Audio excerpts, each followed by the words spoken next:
பார்த்தாலும் சைனாவுக்கு ஆதரவா பேசுவேன், பாகிஸ்தானுக்கு ஆதரவா பேசுவேன், பங்களாதேஷுக்கு ஆதரவா பேசுவேன். என்னைக்காவது இந்தியாவுக்கும் இந்தியாவுடைய பிரதமருக்கும் இந்திய நாட்டு குடியுரிமைக்கு ஆதரவாக ராகுல் காந்தி பேசியிருக்கிறான்னு கேட்டா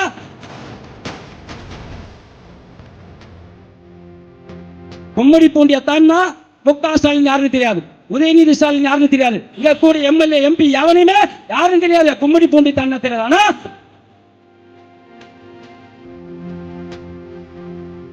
25,000 கோடி ரூபாயை இங்க நாங்க கொடுத்திருக்கிறோம். ஆனா ஒரு ரூபாய் கூட கொடுக்கல, ஒரு ரூபாய் கூட கொடுக்கல. எப்ப பார்த்தாலும் அலர்ந்து யாரே முதலமைச்சர் முக ஸ்டாலின்.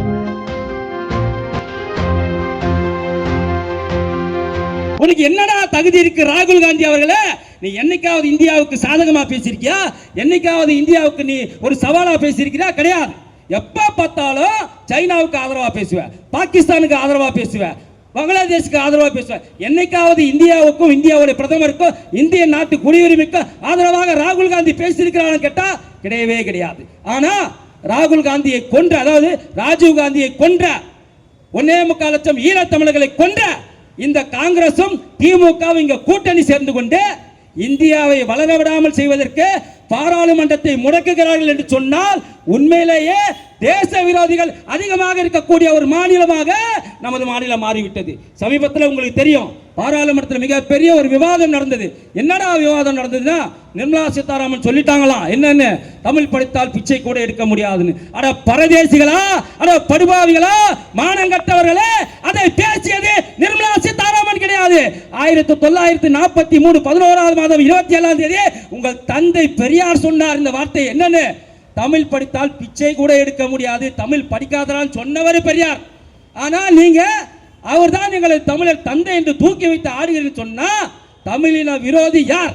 ஆனால் நரேந்திர மோடி அவர்கள் 100க்கும் மேற்பட்ட முறை பாராளுமன்றத்திலும் சரி, ஐநா சபையிலும் சரி, எந்த உலக நாடுகளுக்கு சென்றாலும் சரி, தமிழையும் திருக்குறளையும் தூக்கி வைத்து கொண்டாடுகிறார் எனது பாரத பிரதமர் நரேந்திர மோடி அவர்கள். அது மட்டுமா, ஐநா சபையில சொல்றார், என்னன்னு, உலகிலேயே மிக பழமையான ஒரு மொழி இருக்குது, மிகவும் மூத்த மொழி ஒன்று இருக்கு, அது என் தாய் திருநாடு இந்தியாவில் தமிழகம் என்னும் பகுதியில் இருக்கிறது, அதுதான் என் தமிழ் மொழி என்று சொல்கிறார் என்று சொன்னால், இது மாதிரி எந்த பிரதமர் பேசியிருக்காரா?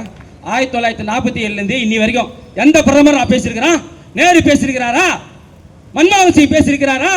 விபி சிங் பேசியிருக்கிறாரா? தமிழை பத்தி, தமிழை உயர்த்தி உலக நாடுகளில் பேசக்கூடிய ஒரே பிரதமர் எனது பாரத பிரதமர் நரேந்திர மோடி. அவரை பார்த்து அவர் இந்தியை உள்ள விட்டுட்டு தமிழை அழிச்சிருவார்னு சொல்றீங்களே, வெக்கமா இல்லாத சொல்றதுக்கு, உங்களுக்கு மானமா இல்லாத உங்களுக்கு சொல்றதுக்கு, துண்டு சீட்டை கூட பார்த்து ஒழுங்காக படிக்க தெரியாத ஒரு தற்கொலை முதல்வராக நமது முதல்வரை நாம் பெற்றிருக்கிறோம். நீங்களாம் நரேந்திர மோடியை பார்த்து பேசுறதுன்னு சொன்னா அது எப்படி நாங்கள் ஏற்றுக்கொள்ள முடியும்? நாங்கள் இதை எச்சரிக்கையாக சொல்றோம். உலகிலேயே 18 கோடி தொண்டர்களை கொண்ட ஒரே கட்சி, பெரிய கட்சி பாரதிய ஜனதா கட்சி, வேற எந்த கட்சியும் கிடையாது. கும்மடி பூண்டிய தான்னா முக ஸ்டாலின் யாருன்னு தெரியாது, உதயநிதி ஸ்டாலின் யாருன்னு தெரியாது, இங்க கூட எம்எல்ஏ எம்பி எவனையுமே யாரும் தெரியாது, கும்மடி பூண்டி தான்னா தெரியாது. ஆனா உலக நாடுகளே மதிக்கக்கூடிய, இன்னைக்கு 2014 பதவியேற்றார், இன்றைய வரைக்குமே நரேந்திர மோடி தான் உலக தலைவர்கள் பட்டியலில் நம்பர் 1 இருக்கிறார், வேற எவனுமே கிடையாது. உலக வல்லரசு நாடான ரஷ்ய அதிபரும் கிடையாது, உலக வல்லரசு நாடான அமெரிக்க அதிபரும் கிடையாது. நம்ம நரேந்திர மோடி அவர்கள் தான் உலக தலைவர்கள் பட்டியலில் நம்பர் 1 இடத்துல இருக்காரு. இன்னொரு சிறப்பு எங்கள் நரேந்திர மோடிக்கு உண்டு, என்ன தெரியுமா? இங்க இருக்கிற முதல்வர், அவங்க அப்பா முதலமைச்சராக இருக்கும்போது அவர் மூத்திரவாளியை கையில பிடிச்சிக்கிட்டு பெட்ல இருக்கும் போது கூட தன்னுடைய மகனுக்கு முதலமைச்சர் பதவியை கொடுக்கல, கட்சியோட தலைவர் பதவியை கொடுக்கல. என்ன நம்பிக்கை இல்லை அவருக்கு நம்பிக்கை இல்லை. 3 முறை எம்எல்ஏ ஆனதுக்கு அப்புறம் ஏதோ போனா போகுது என்று அவர் தந்தை இறந்த பிறகு முதலமைச்சர் ஆனார் முக ஸ்டாலின் அவர்களால். நரேந்திர மோடி அவர்கள் முதல் முறையாக எம்எல்ஏ ஆகிறார், முதல் முறையாக எம்எல்ஏ ஆன உடனே முதலமைச்சர் ஆகிறார், முதல் முறையாக எம்பி ஆகிறார், முதல் முறையாக எம்பி ஆன உடனே பிரதமர் ஆகிறார். இப்படிப்பட்ட சாதனைக்கு சொந்தக்காரர் என் நரேந்திர மோடி அவர்கள். என் நரேந்திர மோடியை பார்த்து கருப்பு பலூன் விடுவேன், கோ பேக் மோடின்னு சொல்லுவேன் நீ சொன்னா தமிழகத்தில் மட்டுமில்ல இந்தியாவில் எங்கேயுமே திமுக என்ற ஒரு தீய சக்தி கட்சி நடமாட முடியாது என்பதை நாங்கள் தெளிவாக சொல்லிக் கொள்கிறோம். பர்சனல் வேற, கொள்கை வேற, ஆனால் தனி மனித தாக்குதல் என்பது வேறு. தொடர்ந்து நரேந்திர மோடி அவர்களை தனி மனித தாக்குதலாக தொடுத்துக் கொண்டிருக்கிறார்கள் இங்கே இருக்கக்கூடிய முதலமைச்சர் மு.க. ஸ்டாலின் அவர்கள். அதை எந்த நேரமும் பாஜக தொண்டன் பொறுத்துக் கொள்ள மாட்டான் என்பதை இந்த கூட்டத்தின் வாயிலாக நாங்கள் தெளிவாக சொல்லிக் கொள்கிறோம். அதற்கான தக்க பதிலடி 2026க்கு பிறகு இருக்கு. ஏன்னா உங்களுடைய 30 அமைச்சர்கள் மேலுமே ஊழல் வழக்கு இருக்கு. 32 அமைச்சர்ல கிட்டத்தட்ட பாதி அமைச்சர் ஜாமீன்ல இருக்கிறான். 2024 என்டிஏ கூட்டணி ஆட்சிக்கு அமைந்தவுடன் உங்களுக்கு சட்டசபையில் இடம் இருக்காது.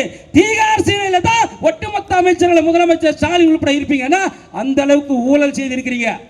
இப்போ எப்பயுமே இவங்க என்ன சொல்லுவாங்க, நரேந்திர மோடி ஆட்சி எங்களுக்கு ஒண்ணுமே கொடுக்கல, பணமே கொடுக்கல, ₹1 கூட பணம் கொடுக்கல, தமிழகத்தை வஞ்சிக்கிறது வஞ்சிக்கிறது வஞ்சிக்கிறதுன்னு சொல்லுவான்.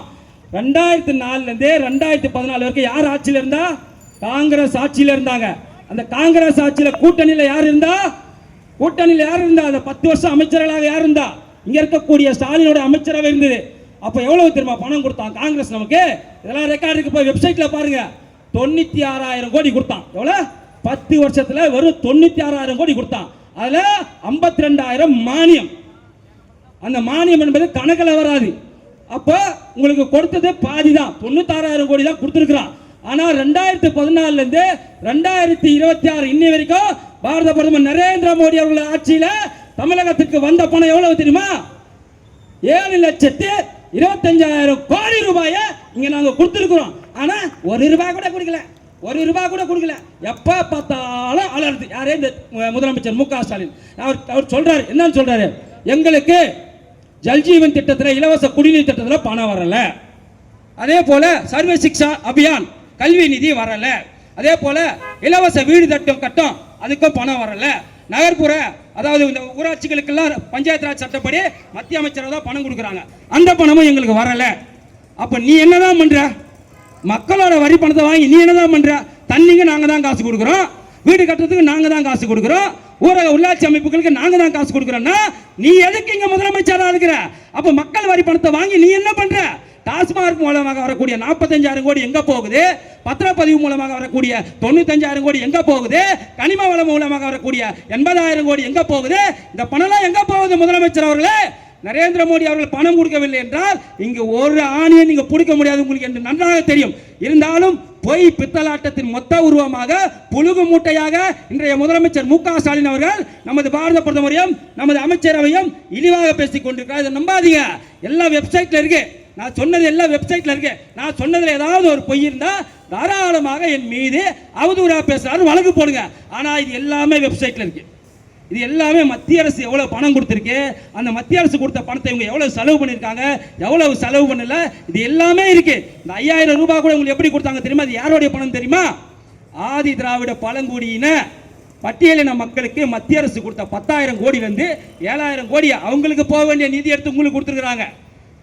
அப்பாவி மக்கள் ஆதி திராவிட மக்களுக்கு போக வேண்டிய நிதி எடுத்து உங்களுக்கு கொடுத்திருக்காங்க. இதை உங்க அப்பா வீட்டு காசு எடுத்து கொடுத்திருந்தா கூட நாங்கள் சந்தோஷப்பட்டிருப்போம். நீயே முதலமைச்சராக இருந்து கூட நாங்கள் சொல்லிட்டு போயிருப்போம். ஆனால் பாவப்பட்ட அந்த ஆதி திராவிட மக்களுடைய பணத்தை எடுத்து உங்களுக்கு கொடுத்திருக்கிறாருன்னு சொன்னா எப்படிப்பட்ட ஒரு கல்லெஞ்சு படுத்த முதலமைச்சராக இந்த முதலமைச்சர் மு.க. ஸ்டாலின் இருக்கிறார் என்பதை நீங்க எல்லாமே சிந்திச்சு கொள்ளணும். சொல்றாங்க இல்லையா, மதச்சார்பின்மை மதச்சார்பின்மை மதச்சார்பின்மை. என்ன மதச்சார்பின்மை? 52 பேரை படுகொலை செய்தான் ஒரு தீவிரவாதி.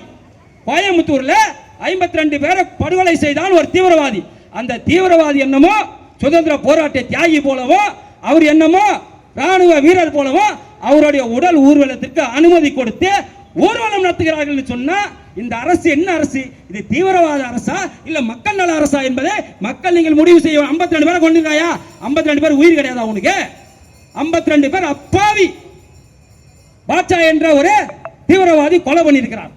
அவருக்கு சவ ஊர்வலத்துக்கு மரியாதை கொடுக்குறீங்க, அனுமதி கொடுக்குறீங்க. ஆனா நாங்க ஒரு தெருமுனை கூட்டம் போடணும், ஒரு ஆர்ப்பாட்டம் பண்ணணும், ஒரு போராட்டம் பண்ணணும்னாக்கா 1008 கேள்வி எங்க கிட்ட கேட்கறீங்க, அனுமதி கொடுக்க மறுக்கிறீங்க. டிசி ஆபீஸ் போ, ஏசி ஆபீஸ் போ, கமிஷனர் ஆபீஸ் போன்னு எங்களை அலைகழிக்கக்கூடிய ஒரு அரசாங்கமாக இந்த அரசாங்கம் இருக்கு.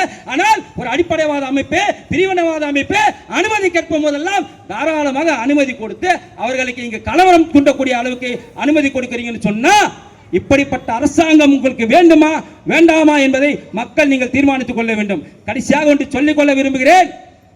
இதுக்கு முன்னாடி 2% ஓட்டுல தான் ஆட்சியை இழந்திருக்கிறார் எடப்பாடி பழனிசாமி அவர்கள். உங்க எல்லாருக்குமே நன்றாக தெரியும் 2021 நமக்கு அவங்களுக்கும் 2% ஓட்டு வித்தியாசம் தான். ஆனா இப்போது கிட்டத்தட்ட 12% ஓட்டு வித்தியாசத்துல திமுகவை தோற்கடித்து பாரதிய ஜனதா கட்சி தலைமையிலான அதிமுக கட்சி தலைமையிலான என்டிஏ கூட்டணி ஆட்சி தமிழகத்தில் அமைந்தே தீரும். அதற்கு நாம் அனைவரும் உறுதுணையாக இருந்து நாம் எட்டலைக்கோ இல்ல தாமரைக்கோ இங்க யார் நிற்கிறாங்களோ அவங்களுக்கு வாக்களிக்க வேண்டும் என்று சொல்லி வாய்ப்பு பாராட்டி விடைபெறுகிறேன். நன்றி, வணக்கம்.